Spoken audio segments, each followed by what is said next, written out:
6,000 square feet, and this is across the showroom and 4-way workshop on the back as well. Out of the 450 showrooms, how much is company owned and how much is through dealership? We don't do company owned.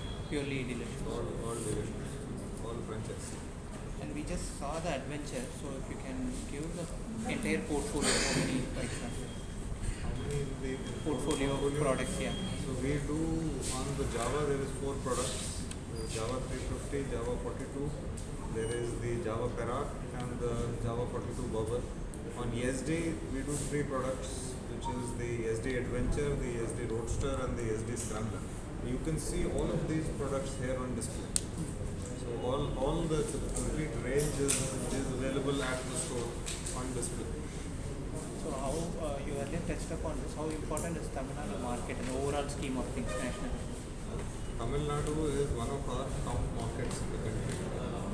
And we understand the customer's sentiment and the customer understands our sentiment, which is why the reason I was saying we were talking speed or we were talking performance of motorcycles.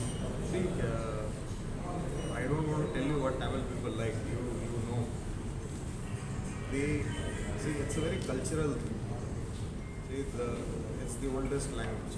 That is one. The second is Tamil Nadu preserves culture better than any other place, which also means that the customers here love classic lines or how would I say, they love the heritage on the motorcycle or whole lot. And alongside it, they want performance. So what we have is a very nice amalgamation of the two. We have very nice classic heritage lines on the product, but yet with modern technology, yet with performance that is expected. And predominantly of these products, which will be the category of motorcycles these fit into, the 350? So, see, category-wise, the engine size is that. Bulk of our motorcycles are 334cc. But it's not something which is defined that. I would say we are more in the retro heritage kind of segment. The retro heritage segment is, see, between 250 and 350cc. There is a lot of scope in there. See, Indian roads, our traffic conditions don't want very heavy horsepower. But our bikes have still got 30 horsepower or near about 30 horsepower on which is brilliant for road conditions and traffic conditions that we have. Max speed of 130 to 140 kilometers per hour is very good for our highways. Where do you need higher speeds than that? So you can put out a higher horsepower machine as well. But we feel that this is what is the need for our country and for our kind of traffic situations. And this particular category is quite crowded with a lot of players coming with new products. How do you see the competitive environment and what will be the USP? See, everybody, each one of the players which has entered or have been in the market, everybody stands for their own value. See, from a customer point of view, customer looks at not only the brand but also at what is it that you are giving them something different. See, our USP is retro and performance. So both of those two together is our USP. So how would I call it? I would call it a performance classic. That is what we are known for. And our history goes back to, see, performance classic. Why do I say performance classic? See, ask people like Subhash Bose, the guy who used to race. He used to race on SD. He used to, before that, race also on Java. Now, Java and SD in the Sholavaram races, if I pull out 1959, I will show you Java 250, imported Java 250s, winning 1, 2, 3. If I pull out 1966, 67, 68, 69, Java. And then later it became Road King, SD Road King, SD Road King, SD Road King. Why? Because they were performance even in those times. So they were the bikes who were winning the Sholavaram races, they were winning Lohegaon races in Pune or Juhu Aerodrome or Safdarjung in Delhi, wherever aerodrome races were being held, these were the bikes that were winning it. So we are paying homage to our own history or our own legacy from the past when we make these bikes in performance with the performance. What are the sales in Tamil Nadu? So number wise, we can get you the numbers, but this is one of the bigger states for us, and we always work with the market sentiment that we want to provide experiences to our customer. See, more than the number, the number is a derivative. And how old are we? We are the youngest motorcycle player in the country. I can tell you, if I ask you a question, what was the last new motorcycle company that you have seen before us? You will go back all the way to 1983. Hero Honda was that company, and why would I say Hero Honda and not somebody after or before? Because Hero was a cycle manufacturer, not a motorcycle manufacturer. And Hero and Honda coming together put that thing. So after almost 40 odd years, it's a very big task to establish a new motorcycle, and that is what we have done over the last 5-6 years. 2.5 years lost in COVID. So we are at a situation where I don't think there's any other player who can pull off so many motorcycle models, who can lay down the distribution. So we are building our foundation. Once you build a strong foundation, creating a building on top is easy. So we have built that foundation. We are now ready to build the building. Some idea about your manufacturing facility, where it is? So our facility is in Indore. It is a 120-acre manufacturing unit. We held our first ever dealer conference at the factory this year.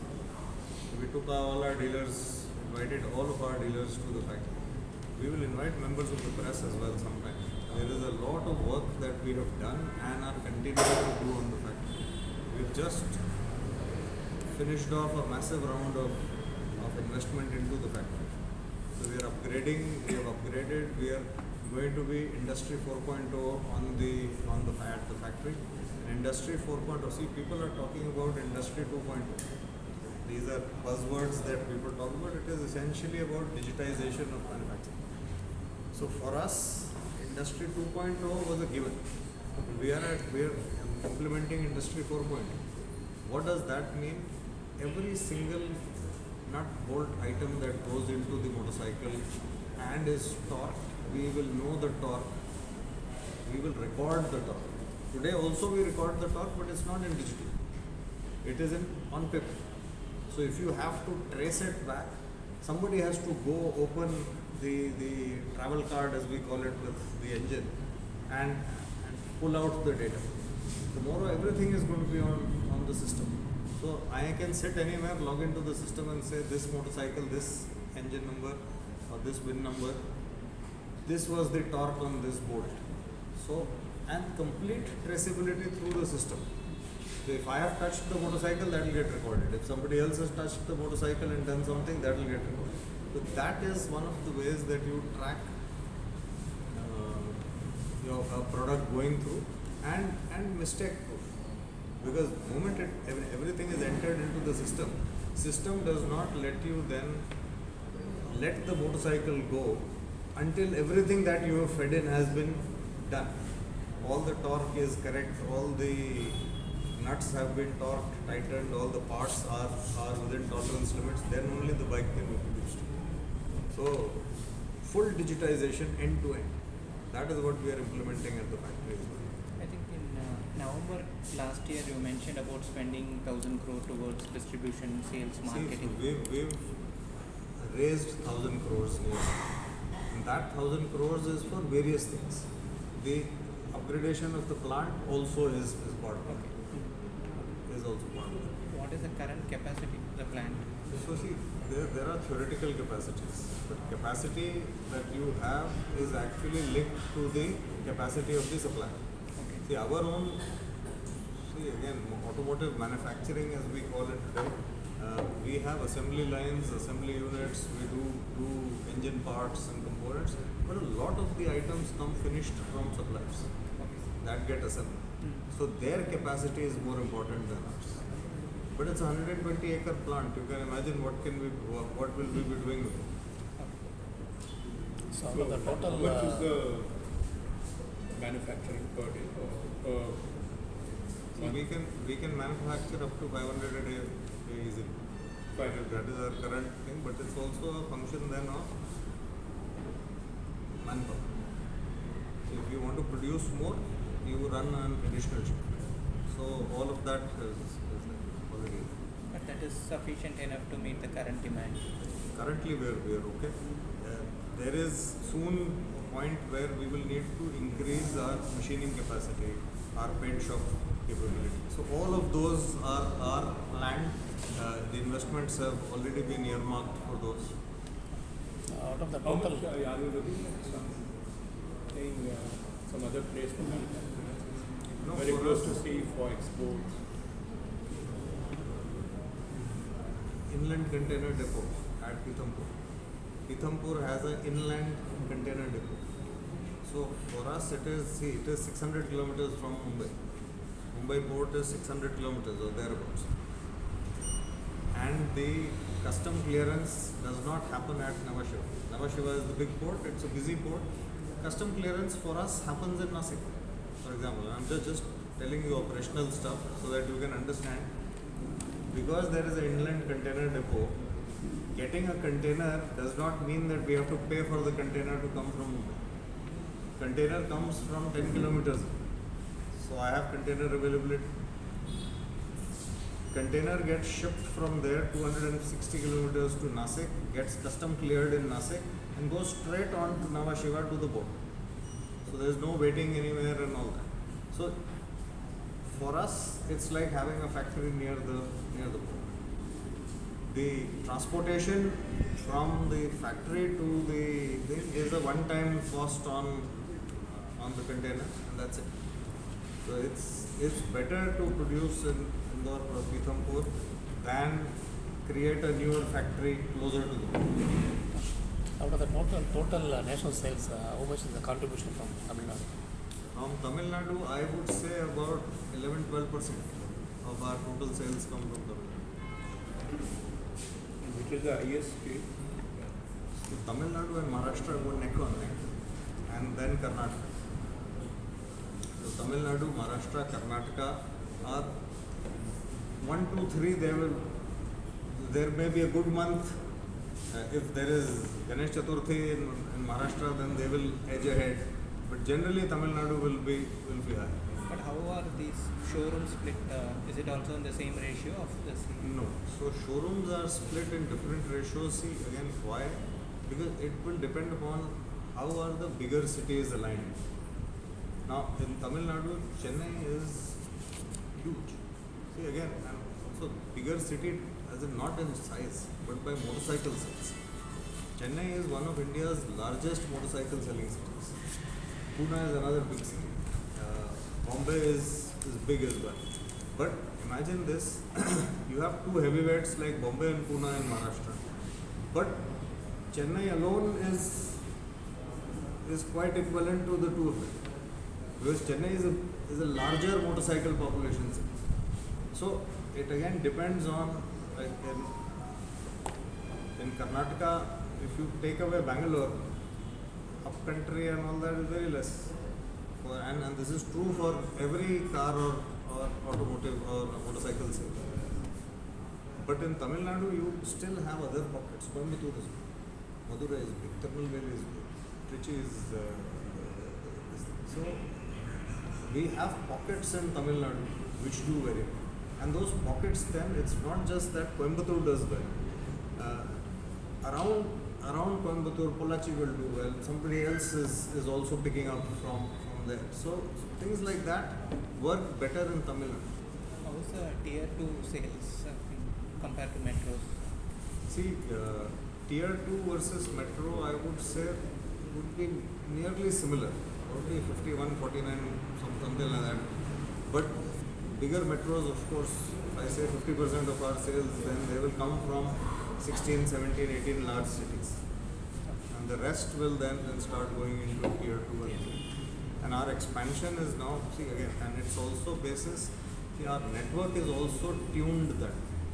See, when you are setting up a new distribution setup, you go first to the place where you can get more sales. Then you start expanding sideways.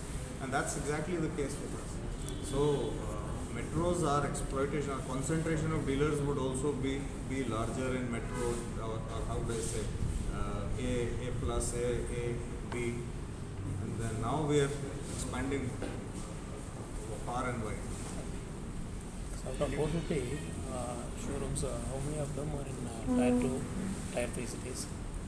In Tamil Nadu, if I talk Pan India and Tamil Nadu. Pan India. Pan India and Tamil Pan Nadu. India, I would say tier 2 and below would be again similar. Nearly 50% of our showrooms would be tier 2 and below. 50% in tier A and A plus cities. What are all the unique features you added for Tamil Nadu bike lovers? I didn't hear you, sir. What are the new features you added in for Tamil Nadu bike You lovers? know what I will do? I will have our operating system talk to you in Tamil. We can actually do that. See, the customization on the software you can do, and it might be a great feature. We haven't done that. So there is no specific feature for Tamil Nadu as yet, but I can tell you the customer base here. See, there are three things on this motorcycle which customer here will appreciate more than in other parts of the country. One of which is the tilting mechanism on our display unit or on the speedometer. You can actually tilt, because if you are standing on this motorcycle, you need a different angle. Or if somebody is sitting also, somebody who's taller may need an angle which is different to somebody who is shorter. So there is a 15-degree tilt on it, and it's a very tech oriented. The other thing that people here love is the ride modes on the motorcycle. So there is a road, off-road and a rain mode. So technology and some of these convenience features are something which gets more understood in TN than elsewhere. These are meant for long range, is it, or city commute? So this motorcycle has been tuned there is this gear-based mapping on this motorcycle. What that means is that every gear has its own map. So gears 1, 2 and 3 help you ride nicely in the city. 4, 5 and 6 will take care of highway, and 1, 2, 3 also works well on off-road conditions. So this is a motorcycle tuned for 3 use conditions. One is commuting, as in the city itself. The second is highway usage of this category is very high. And third is the off-road usage. So we've taken care of 3 usages for this. Is it connected through GPS or Which one? vehicles? GPS fitted? Yes, it is. It has turn-by-turn navigation on there. Okay. So no map, but it indicates turn in this much, and then if you're wearing a Bluetooth headphone, it will talk to you. Is there a chance to look into EV also? See, electric is a reality. It will come in, but electric, see, for our category of product, electric is, our motorcycles are used for longer distances, for going to the mountains and other things. Now, charging infrastructure will have to support all of that. See, today EV on 2 wheels, see, car EVs, long range, long distances are available because they have the size to accommodate the battery. Whatever we try and put in to our motorcycles, battery technology will limit us to a range. And range anxiety for a customer is not great. Imagine if you are riding this motorcycle 300 kilometers and you had to wait 5 hours to charge. Our customers will not accept that. For our customer today, you fill up the motorcycle, it takes you 5 minutes to fill up petrol. And 5 is also too long. Sometimes it takes only 1 or 2 minutes to fill up the bike. And our tank is 15 liters. 14 liters of this thing, this will do 400 plus kilometers, nearly 500 kilometers. And if you're capable of doing 500 kilometers and in 5 minutes filling it up again, that convenience is not there on the EV. Not so there is technology which will improve on EVs. So are we working on a EV? I think every manufacturer will have something or the other with them. But are they ready to launch it? So there has to be the outside system available, the support system, the charging network available for people to actually start launching serious electric two-wheelers. The battery swapping system will come to reality, then it will become easy. See, battery swapping system is easier for smaller sized batteries, smaller sized, smaller capacity batteries. Our kind of machine, if you want, see, either you make a small motorcycle. See, this is a motorcycle which has got 22 kilowatt in IC. It's a 22.2 or 22.5 kilowatt engine. Now imagine if I was to replace it with a 22 kilowatt motor. It will need a battery size which is quite heavy. That battery you will not be able to swap. Because that battery, imagine a 15 kilowatt hour battery, you wouldn't be able to swap that out. And then see, the best thing on a car or on a two-wheeler is if it is a custom made battery, because then the battery can flow anywhere. Imagine a Tesla, the complete underbody is the battery. Now the battery cells take the shape of the underbody, which means one car's cells cannot fit into another car. So swappable battery works well on smaller sized 2 kilowatt hour or 1 kilowatt hour batteries, 2 kilowatt hour this thing. See, all the scooters that we are selling in the country today, the higher ones are 4 to 5 kilowatt. So the idea of EV is far-fetched in the category that you operate? It's not far-fetched. It will come. It will come sooner than all of us think, but it will need the government or external agencies to set up the charging infrastructure. But once the charging infrastructure is being set up, right? But are you working on that now? EV? So, see, looking at we started off our EV program a long time ago. So we can come into the market as and when somebody says that there is a viable charging setup available, we can come in. When it will happen? That is the question. That is the question.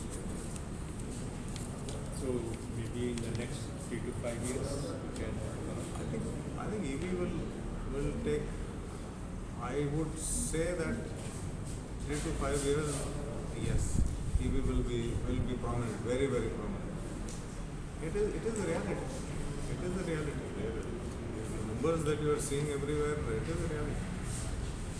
But is charging infrastructure the only pain point as of now? Because we don't see even existing EV players coming into bike category so far. There are 2-3 other challenges, one of which is the styling on the motorcycle. See, on a scooter it's easy to hide everything. Yeah. On a motorcycle, and most motorcycles that sell in India are naked motorcycles.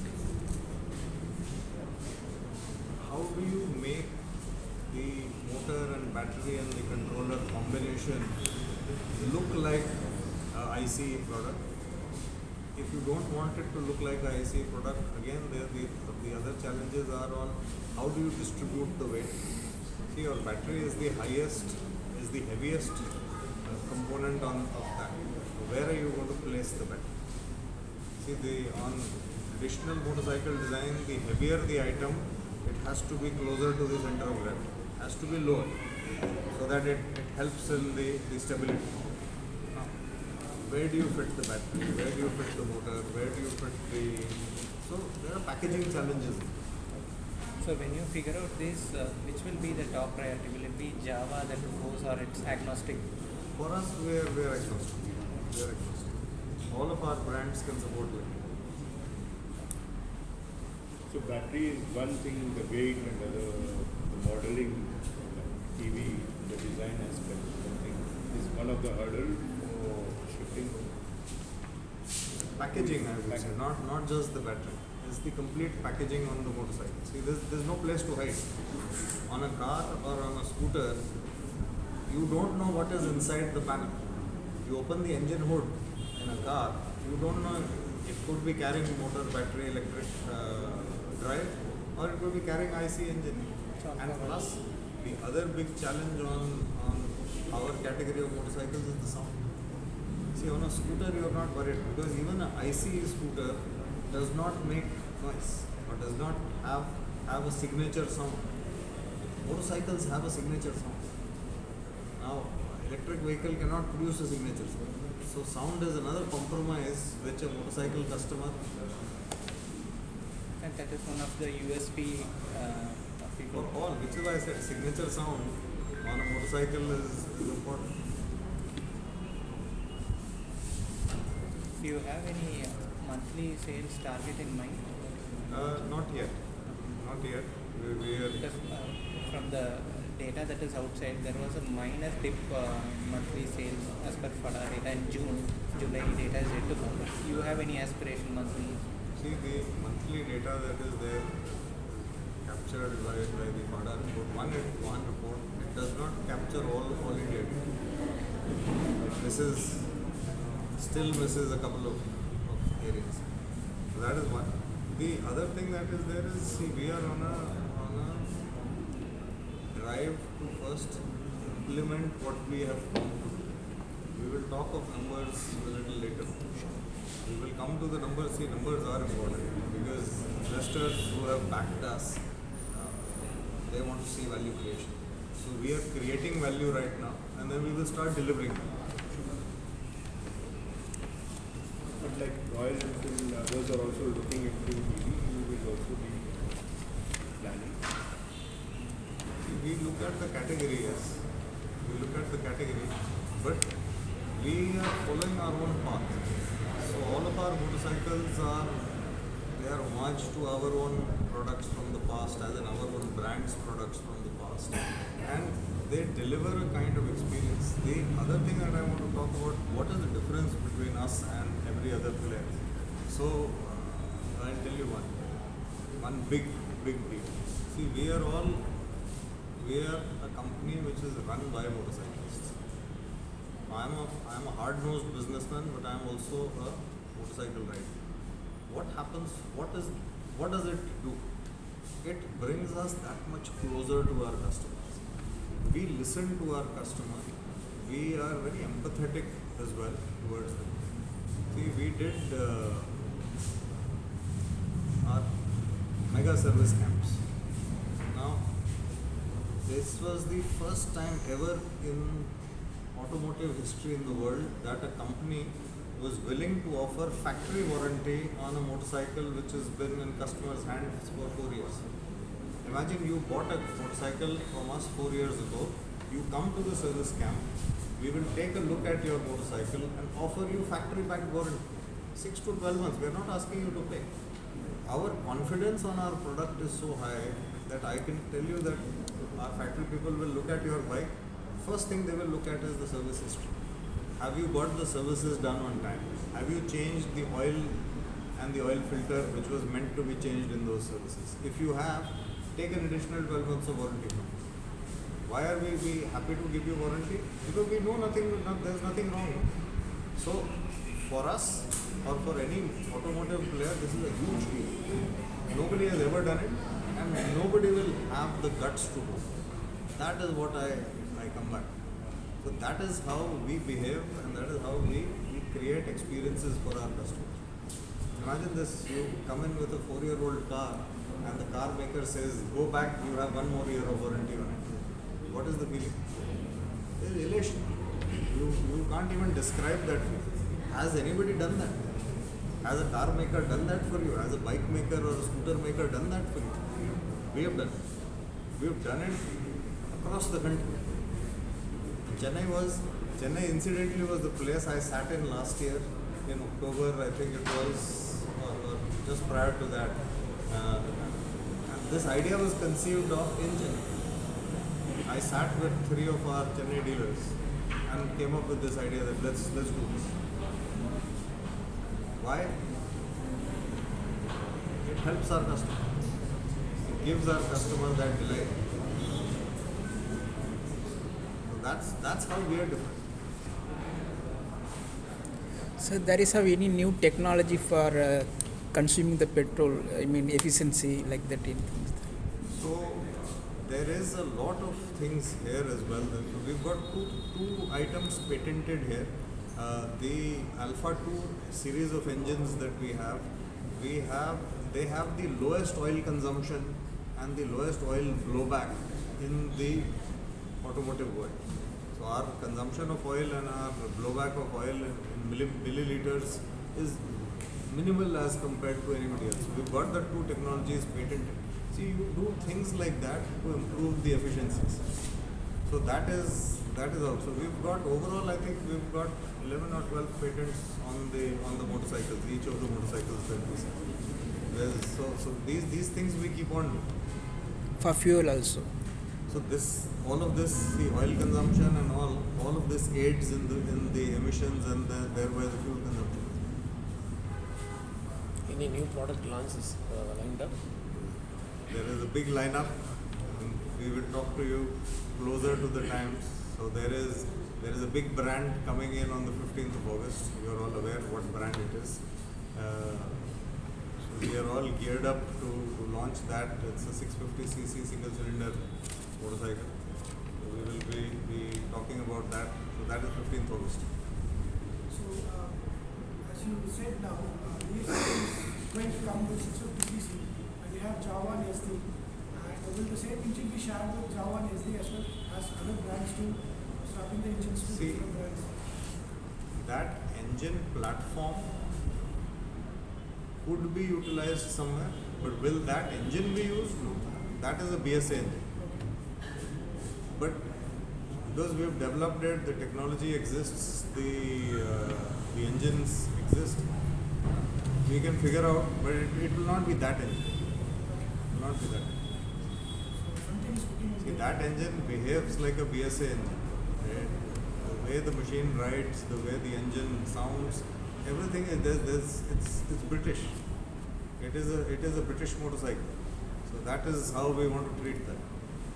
Mostly the market is full of 40 bhps or 40 hps to CV when compared to 400cc segment. And you are bringing up 650 with 40 bhp, and we are very much excited to. We have 45 bhp, but very different. Very different. We don't feel like an updated commuter. We don't feel like a big commuter. I don't want to call out and say who feels like that, but you know which bikes feel like that. So we are nowhere like that. It's a very characterful motorcycle. And believe you me, 45 bhp on a 650 with a top speed over 160 kilometers an hour. It's not a slow machine at all. It's not a slow machine at all. All right. Thank you.